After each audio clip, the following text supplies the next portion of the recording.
오늘은 사도행전 1장 1절에서 5절까지의 말씀으로 떠나지 말고 기다려라 라는 제목으로 함께 말씀을 나누려고 합니다. 사도행전은 신약 성경 중에서 유일하게 역사서로 분류됩니다. 역사서라는 것은 그 역사의 사건을 시간의 흐름에 따라서 기록한 그 문서를 말합니다. 복음서는 역사서가 아니라 설교문으로 보아야 합니다. 그렇기 때문에 정확하게 역사적인 순서로 배열되었다고 보기는 힘듭니다. 굳이 사도행전과 함께 역사서에 편입시킬 수 있는 책을 꼽자면 누가복음 정도일 것입니다. 누가복음도 그 사도행전처럼 역사의 사건을 그 시간의 흐름에 따라서 기록했다고 보고 있기 때문입니다. 다시 사도행전으로 돌아와서 사도행전의 저자에 대한 직접적인 언급은 그 어디에도 없습니다. 하지만 그 전통적으로 누가복음을 기록한 의사 누가가 사도행전도 기록했다고 인정하고 있습니다. 누가복음과 사도행전의 서문이 동일한 수신자에게 쓴 글이라는 점, 그리고 사도행전에 그 의학 용어들이 많이 나온다는 점에서 의사 누가가 저자임을 간접적으로 증명하고 있다고 보는 것이죠. 그래서 누가복음을 누가일서, 사도행전을 누가이서라고 부르는 학자들도 있습니다. 중요한 부분은 아닙니다. 사도행전은 제목 그대로 사도들의 행적을 기록한 책입니다. 여기서 말하는 사도들은 예수님의 제자들을 말하는 것이죠. 예수님께서 십자가에 죽으시고 제자들은 뿔뿔이 흩어지고 맙니다. 제자들은 짧게는 1년, 길게는 3년 동안 예수님을 메시아라고 믿고 쫓아다녔던 사람들입니다. 그런데 예수님의 죽음으로 말미암아 제자들은 무기력함에 휩싸여 버렸습니다. 더러는 예루살렘에 남아서 어찌할 바를 모르고 있었고, 더러는 자신의 고향으로 내려가기도 했습니다. 그런데 이들은 여러 가지 방법으로 부활하신 예수님을 만나게 됩니다. 그리고 변화를 받고 예전의 나약한 모습이 아닌 두려움을 모르는 놀라운 모습으로 바뀌게 됩니다. 자신의 목숨을 걸고 예수님의 복음을 세상에 전파하기 시작합니다. 예수님께서 잡히시던 날 죽음이 두려워 주님을 버려둔 채 도망갔던 제자들이 사도행전에서는 예수님을 위해 자신의 목숨을 조금도 아끼지 않는 모습으로 변해 있습니다.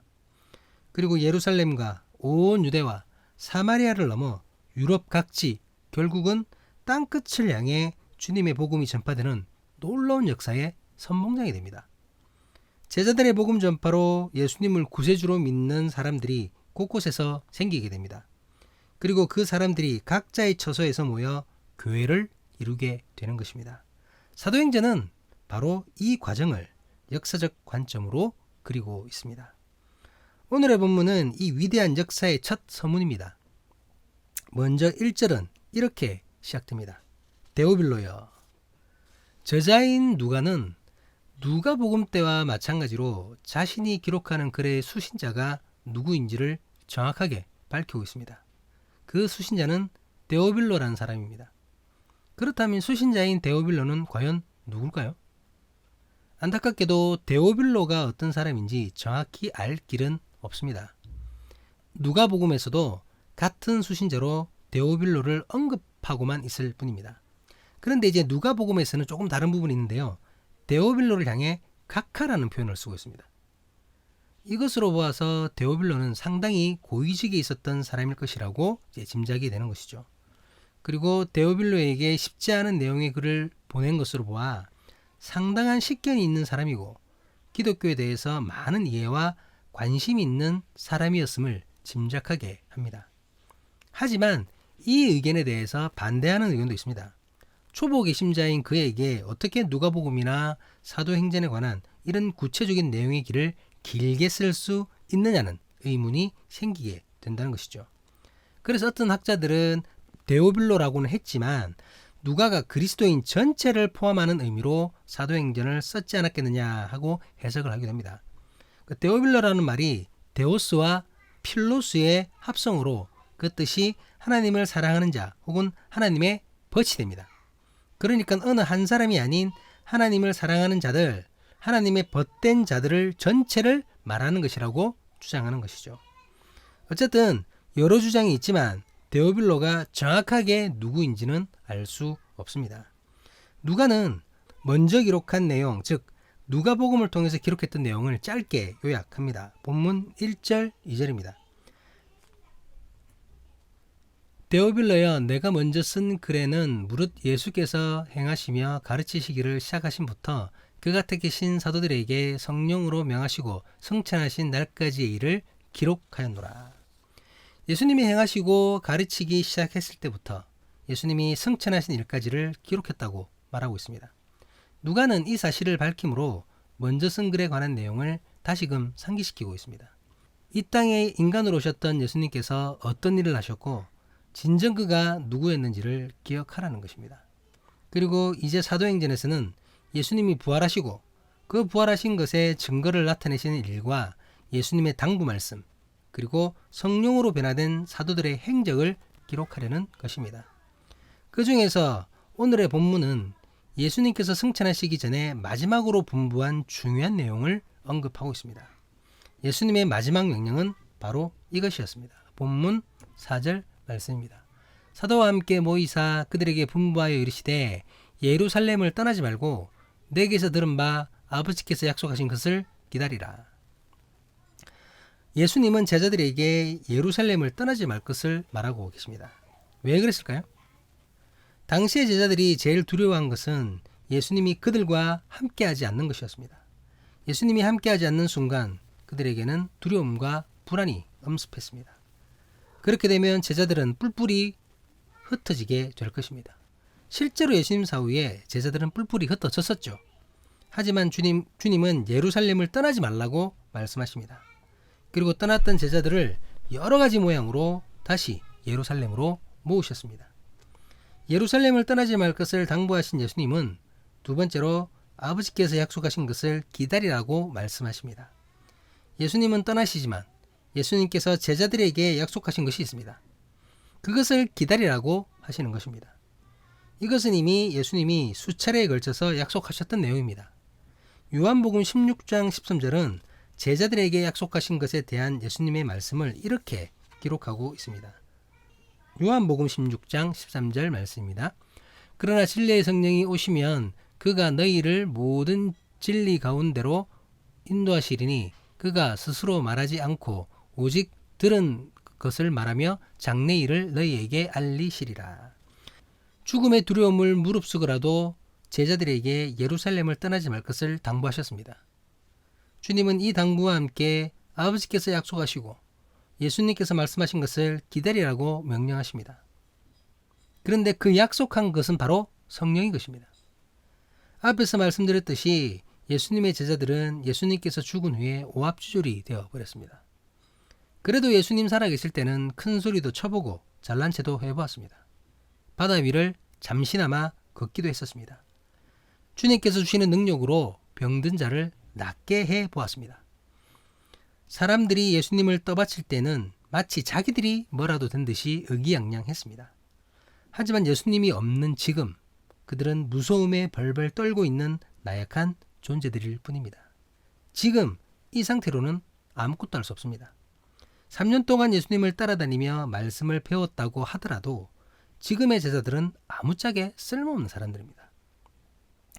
이런 제자들이 변화받기 위해서, 두려움에서 벗어나기 위해서, 주님의 복음의 전파에 성분강이 되기 위해서 반드시 해야 할 것이 있었습니다. 그것은 바로 예루살렘을 떠나지 말고 아버지께서 약속하신 성령을 기다리는 것이었습니다.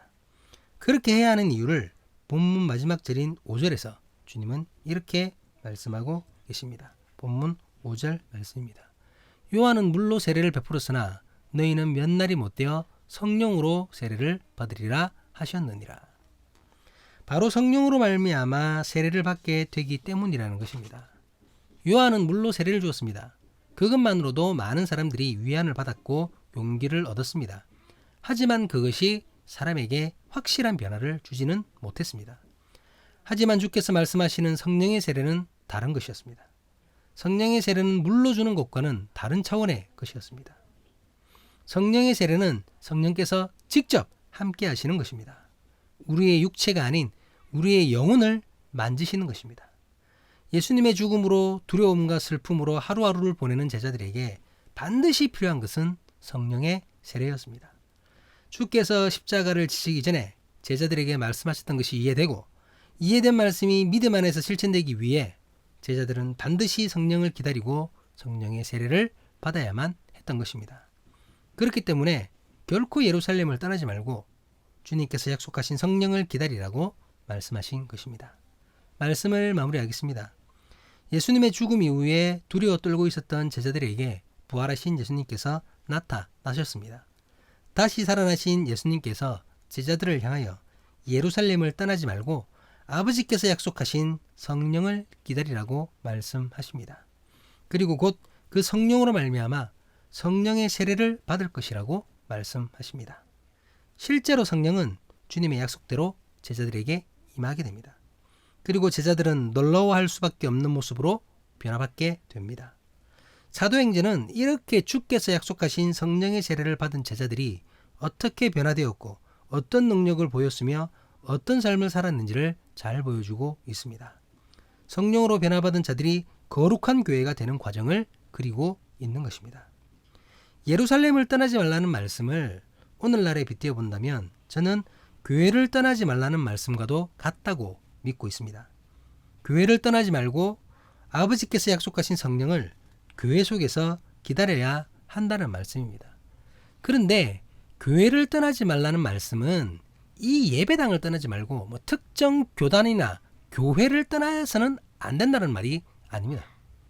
우리는 그리스도를 믿음으로 말미암아 거룩한 성전이 되었습니다. 믿음으로 말미암아 사람인 내가 하나님의 교회가 되었습니다. 그러니까 예수 그리스도를 향한 믿음에서 떠나지 말라는 말씀인 것이죠. 그리고 그 믿음 안에서 성령이 주시는 세례를 받으라는 말씀입니다. 그때 2000년 전 제자들이 그랬던 것처럼 오늘 우리에게도 놀라운 변화가 있을 것을 믿고 확신합니다. 성령의 세례가 나약한 우리를 강하게 만들 것입니다. 두려움에 떠는 우리를 용기 있는 자로 변화시킬 것입니다.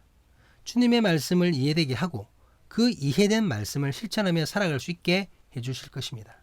사랑하는 사람이 교회 공동체 여러분, 교회를 떠나지 마시기 바랍니다.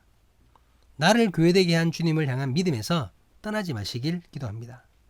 그렇게 믿음 안에서 교회 속에서 주님이 약속하신 성령을 기다리시기를 간절히 기도합니다. 우리가 구하고 찾고 두드릴 때 반드시 주님은 성령이 좋은 곳으로 응답해 주실 것입니다. 그 성령으로 말미암아 어제와 다른 오늘의 은혜, 오늘과 다른 내일의 감동이 우리를 위해 준비되어 있을 것입니다. 지금 이 시간 주님의 성령이 우리의 영혼을 만지시고 세례를 베푸시길, 믿음으로 교회된 우리에게 성령으로 충만하게 하시길 예수님 이름으로 간절히 간구합니다. 기도하시겠습니다.